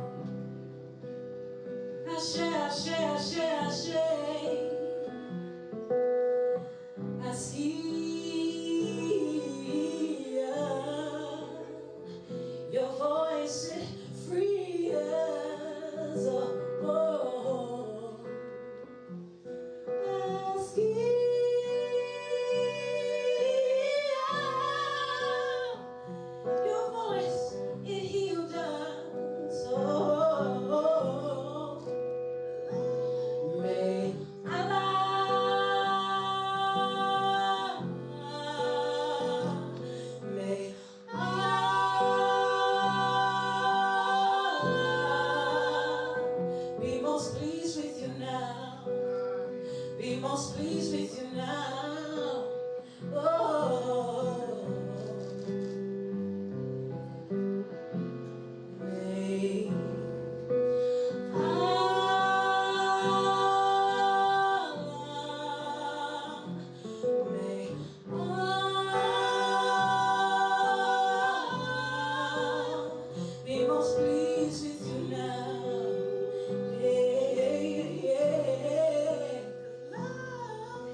this song in offering to our dear.